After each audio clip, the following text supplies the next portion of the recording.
I don't miss those blue jeans at all. Hold on, let me fix my hair.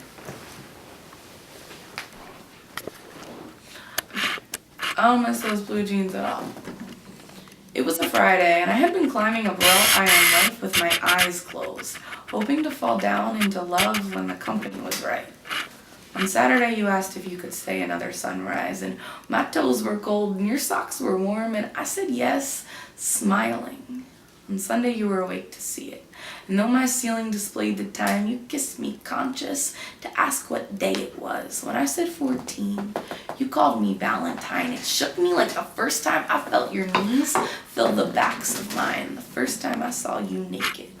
I marveled in how unafraid you were. I was so afraid of my body. I always squished into blue jeans that could never quite contain me. I remember finding the first pair that didn't squeeze like a sausage casing. They snugged my hips like all the other girls, so I sealed them to my belly, even wore them to sleep, just to taste the thrill in having the option.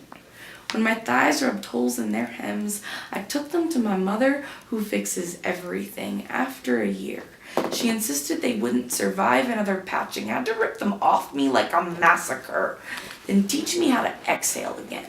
Last summer, when we visited her in Kansas, half drenched from swimming, we held each other half dressed by the lagoon in the hammock. She snapped our photo while watering her tomato plants and shoved a copy of it into my suitcase that I've never shown to you. From that angle, it was clear that we are contrast in pictures. You look perfect. Later that night, we drove a truck down dirt roads in a nameless town amid the flat of my family's wheat fields to watch a sunset like you've never seen in Brooklyn. We were doped off of sticky dew fantasy, frantically peeled each other in the back of that truck to make a love so pure that when the mosquitoes bit your ass, we laughed. Called it worship.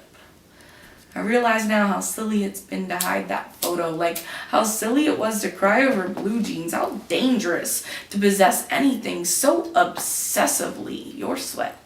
And I love you stuck to my skin like cold spaghetti. I wore it everywhere.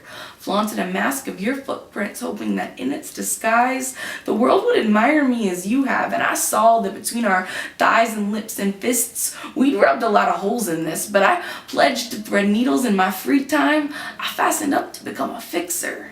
I even studied my mother with her magic tricks. She said that trying that hard was unnatural. She said all the bullshit comes when we go around forcing things, but I thought I'd coerced enough buttons and zippers that I was damn sure I could make anything fit.